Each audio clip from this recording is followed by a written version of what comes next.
hari ini kita akan menjelaskan, ya, mendiskusikan bab pertama di dalam pelajaran pemanduan perjalanan wisata, yaitu menerapkan hukum susila dan persyaratan keselamatan prawisata. Oke, dari judul tersebut ada beberapa kata kunci. Pertama, hukum, susila, persyaratan keselamatan prawisata. Di bab ini dibagi menjadi 6 subbab. Oke, kita cicil aja. Kita mulai dari 2. Yang pertama yaitu dasar hukum prawisata Indonesia, dan yang B, menerapkan susila. Oke, jadi sebelum kita membahas lebih banyak, ya, tentang bab ini, kita mulai dengan definisi hukum dulu.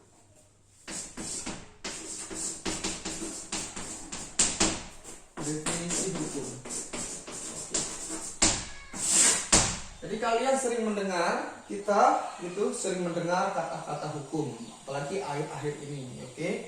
Jadi hukum itu pada dasarnya itu adalah ada aturan di sana yang mengikat, ada aturan yang mengikat, kemudian kalau dilanggar ada sanksi. Itu sederhananya hukum, ya. Kemudian di hukum itu bisa menjadi dasar, landasan seseorang dalam bekerja, termasuk prawisata. Oke, jadi untuk kita mendapatkan definisi hukum secara formal, kita coba menguraikan atau mengutip beberapa ahli hukum. Yang pertama ada dari S.M. Amin, ya, S.H. Terus yang kedua ada Wiryono Projo Dikoro.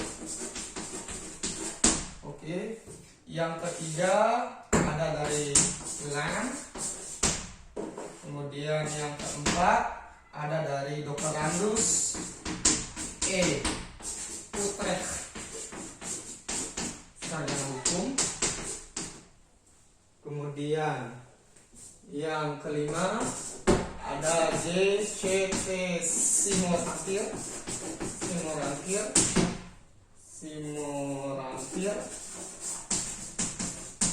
sarjana hukum. Dan Wurdono Sastro Tranto. Kemudian yang terakhir kita memakai pendapat dari M.H.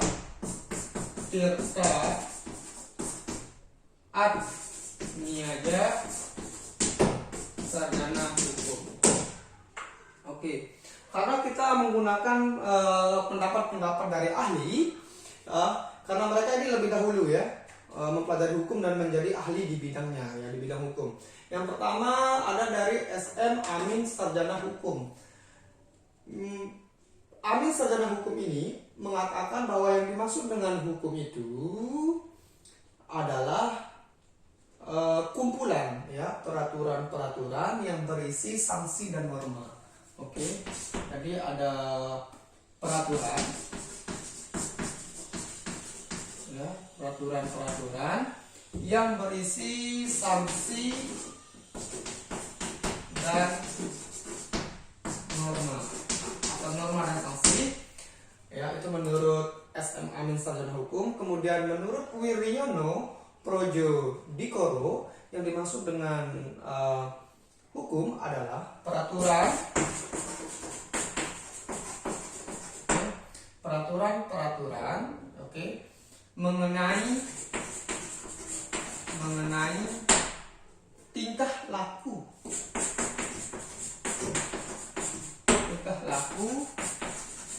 orang atau manusia di dalam pergaulan masyarakat, ya. Itu menurut Wiryono Projo Dikoro. Oke. Kemudian kalau menurut Lam, yang dimaksud dengan hukum itu adalah keseluruhan peraturan,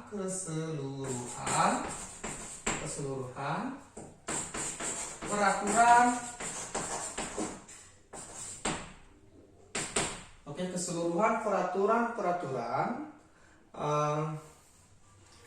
yang wajib oke, yang wajib ditaati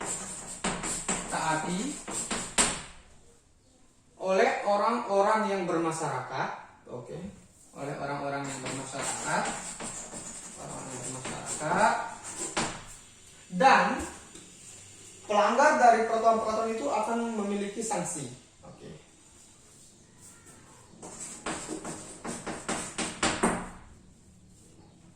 Kemudian pendapat yang keempat dari Dr. Agus E. Utrecht, sarjana hukum. Dia menyatakan bahwa hukum adalah kumpulan-kumpulan himpunan tepatnya ya, himpunan-himpunan peraturan-peraturan ya yang mengurus tata tertib di dalam suatu masyarakat. Oleh karena itu masyarakat harus mematuhinya. Oke. Jadi di sini ada kata kuncinya adalah dia kumpulan juga, dan tapi si Utrecht menggunakan himpunan, sama aja sebenarnya himpunan. Oke. Himpunan di mana himpunan peraturan-peraturan, ya, himpunan peraturan-peraturan, di mana himpunan peraturan ini, oke, dia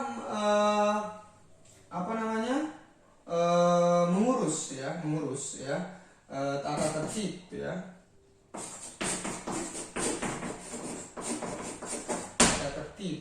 di dalam masyarakat. Oleh karena itu masyarakat harus mematuhinya. Oke, itu menurut si Utrecht. Kemudian menurut JCT Simorangkir, sarjana hukum, dan Wuryono Sastro Pranoto, yang dimaksud dengan hukum itu adalah peraturan-peraturan yang memiliki sifat ya. Yang pertama memaksa ya, kemudian dia mengatur, menuntut ya kita, tingkah laku kita seperti itu. Kemudian dia dibuat oleh lembaga-lembaga, oke, yang resmi ya, lembaga-lembaga yang resmi, yang sah seperti itu. Kemudian kalau kita melanggar ada sanksinya. Itu intinya juga dari JT Simorangkir, sarjana hukum, dan Wuryono Sastro Pranoto. Kalau menurut dari MH Tirta Atmiaja, sarjana hukum, yang dimaksud dengan hukum itu adalah di sini dia memasukkan unsur semua aturan, norma-norma itu yang harus dituruti dengan adanya tindakan di sana. Ada tindakan yang harus dituruti, ada tindakan di sana. Kemudian kalau kita melanggar tetap ada sanksi, ada tindakan-tindakan karena berkaitan dengan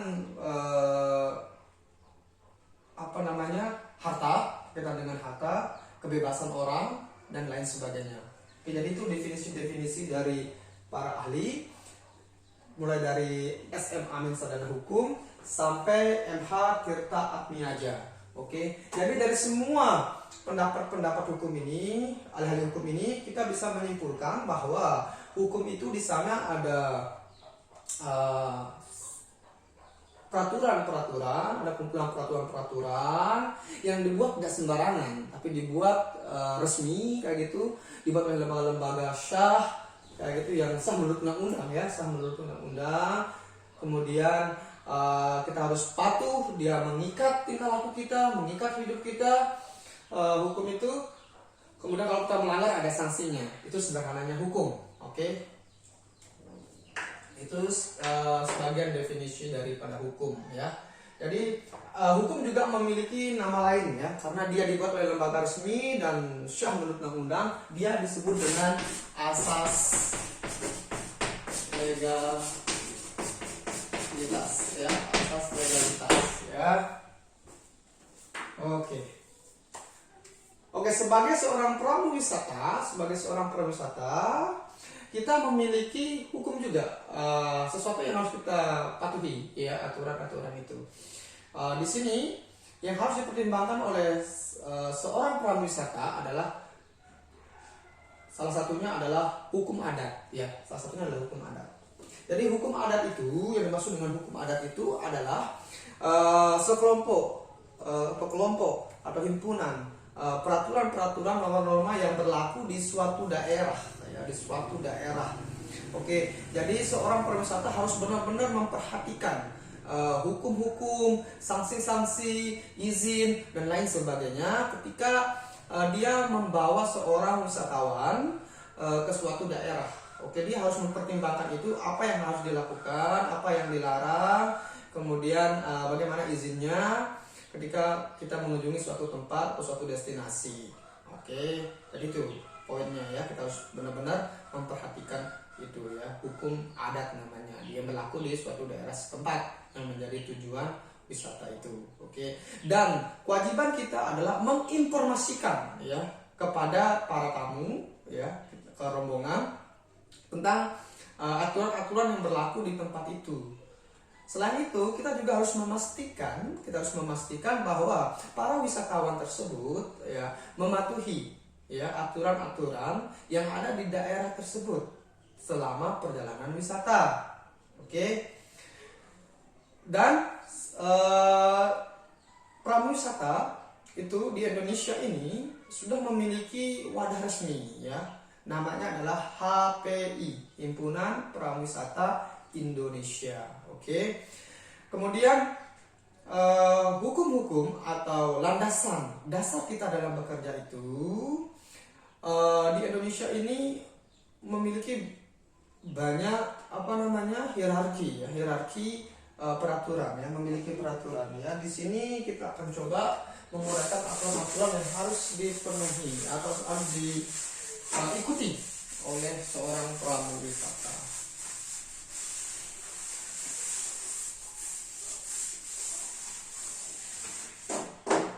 Oke. Yang pertama, kita harus tahu bahwa tugas pramuwisata itu dia memiliki aturan ya, jadi dia bukan sembarangan kalian membawa sembarangan kenal sama orang terus membawa dia kemana-mana, tidak seperti itu ya. Jadi ada beberapa hal aturan yang harus kita tahu. Yang pertama, ada surat keputusan ya Menteri Pariwisata, Pos, Telekomunikasi ya, SK Menteri Pariwisata, Pos, Telekomunikasi nomor KM garing atau garis miring 82 garing PW 102 garis miring strip MPPT strip 88 ya. Jadi itu yang pertama, ada SK Menteri Pariwisata, Pos, Telekomunikasi nomor KM strip 82 garis miring PW strip 102 garis miring MPPT strip 88 ya. Ini tentang pramuwisata,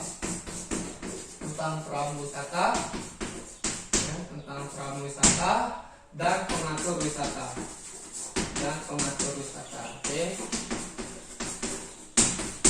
Oke, ini pertama ya. Oke, jadi aturan hukum di Indonesia itu dia punya urutan ya, dari atas ke bawah. Oke, dari pusat ke daerah ya. Mulai dari Undang-Undang Dasar 1945 sampai ke bawah, sampai salah satunya adalah ada Perda, peraturan daerah. Oke, yang kedua, keputusan ya. Ada dua keputusan ya, dari Dirjen atau Direktur Jenderal ya, Dirjen.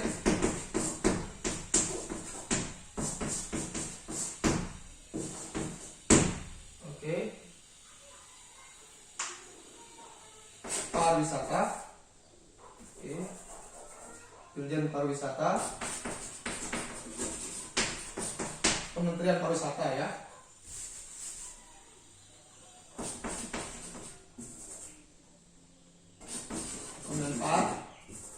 Kementerian Pariwisata.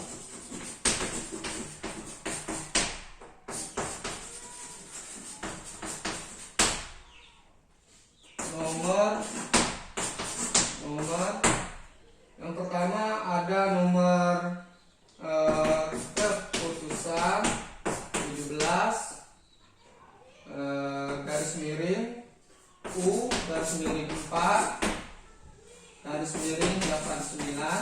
Kemudian ada yang nomor 2 yaitu keputusan nomor 07 H3 strip garis miring 90 ya.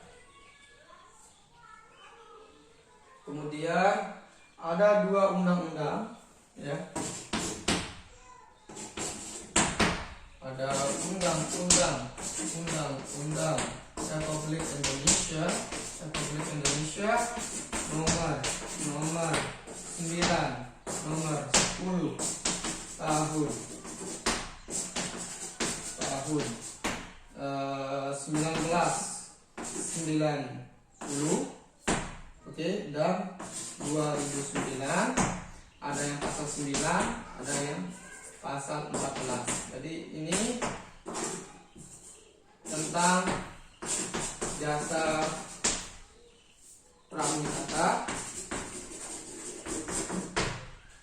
Kalau keputusan Dirjen Wisata tadi yang nomor 17 ini tentang pedoman pengembangan prawisata.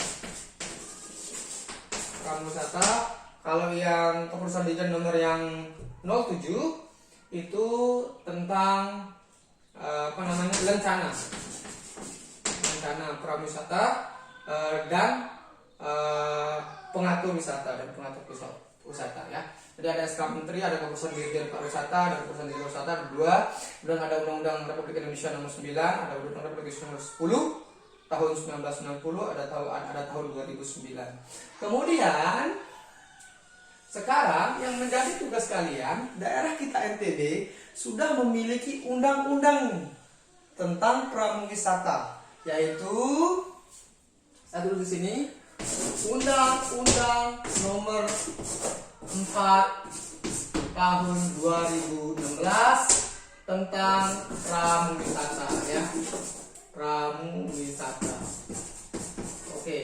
Sekarang ini tugas kalian, yaitu mencari apa isi daripada Perda nomor 4 tahun 2016 ini ya. Ini Perda NTB ya. Langsung Perda NTB tentang pariwisata. Kalian harus mencari tahu Undang-Undang nomor 4 tahun 2016 tentang prawisata ini. Ya, itu tugas kalian ya. Apa isinya? Oke, jadi ini adalah acuan-acuan bahwa pekerjaan prawisata itu tidak abal-abal gitu ya, tidak ilegal gitu. Berarti dia sudah memiliki undang-undangnya ya, sampai ada di Perda kita juga ya. Kemudian itu dia tentang hukum ya, yang menjelaskan bahwa kita dalam bekerja itu kita sudah punya dasar, kita sudah punya landasan, yaitu berupa dari surat keputusan menteri sampai Perda NTB itu ya, sampai yang nomor 4 tahun 2016 ya, tahun 2016 ya. Sekarang terus kalian adalah mencari yang ini ya, oke. Jadi ini bagian A, yaitu dasar hukum prawisata Indonesia. Oke, dasar hukum prawisata Indonesia. Kemudian bagian B kita akan mempelajari tentang menerapkan susila.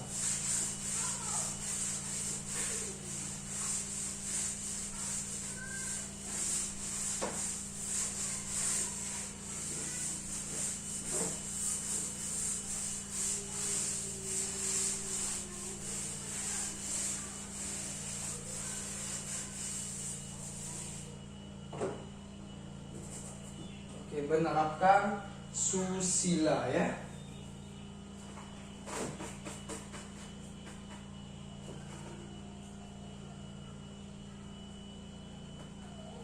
Oke, jadi menerapkan susila. Kesusilaan. Jadi susila itu apa? Bagaimana bisa diterapkan susila kalau kita tidak tahu susila itu apa dulu ya? Jadi simpel saja, susila itu adalah sesuatu yang berkaitan dengan peradaban dan kesopanan. Oke, jadi ini sesuatu yang penting diterapkan di dalam kita menjalankan tugas sebagai seorang prawisata. Hal ini sudah sangat jelas ditempatkan oleh HPI ya. Oke. melalui Rakernasnya. Rakernas adalah rapat kerja nasional HPI di Manado. Waktu itu di Manado tahun 2017 ya, tanggal 28 sampai 30 November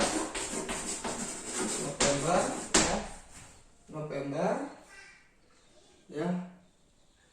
Ini Rakernas ke-8 ya. Ini Rakernas yang ke-8. Ini 6, 7, 8. Ini Rakernas yang ke-8. Rakernas yang ke-8 di Manado pada tanggal 28 sampai 30 November tahun 2000 berapa ini? Tahun 2007 ya, tahun 2007 ya. Tahun 2007 Rakernasnya. Jadi ada komisi khusus ya, namanya Komisi Kode Etik. Komisi Kode Etik ya. Ya, Komisi Kode Etik atau Komisi B. Jadi seorang pramuwisata itu dilarang ya, seorang pramuwisata itu dilarang melakukan pekerjaan yang bertentangan dengan hukum, dilarang ya, dengan hukum, tata tertib dan kesusilaan ya, susila. Oke, terlihat ya. Oke, kita dilarang bekerja melanggar hukum, kemudian tata tertib dan susila ya dalam bekerja ya. Nomor 1 dilarang dalam bekerja itu melanggar hukum, tata tertib dan susila. Ini pasal 26 ya, pasal 26. Oke. Jadi ini adalah sedikit pembahasan pembuka tentang materi pemanduan perjalanan wisata, guiding. Oke, yang pertama kita mulai dari bagaimana kita tahu bahwa pekerjaan kita itu legal, bahwa kita memiliki landasan dalam bekerja yang disebut dengan hukum itu. Ya, ada kode etik yang saya jelaskan tadi. Kemudian kita juga selain itu harus menerapkan susila, ya, sesuatu yang berkaitan dengan peradaban dan kesopanan. Oke, kita melalui HPI ya, Rakernas di Manado, Rakernas ke-8 tanggal 28 sampai 30 November tahun 2007 melalui kode etiknya sudah bisa menghasilkan pasal 26. Di sana dikatakan bahwa seorang pramuwisata dalam bekerja itu dilarang melanggar hukum, tata tertib dan susila. Oke, untuk kedepannya kita akan membahas tentang apa itu pramuwisata, kemudian wadahnya yang bernama HPI, kemudian kita juga menjelaskan tentang bagaimana peranan seorang pramuwisata. Oke, dan isu-isu kontemporer ada isu CHS, kemudian ada CHS itu berarti clean, healthy, and safety, apalagi di masa pandemi ini. Oke, bagaimana kita menyikapinya. Setelah itu era new normal dan lain sebagainya. Oke, sekian dan terima kasih. Saya harap kalian mau mendengar video ini, dan Bapak sarankan kalian membaca lagi buku acuan, buku referensi yang sudah Bapak informasikan ya. Oke, sekali lagi terima kasih atas perhatiannya, and have a nice day.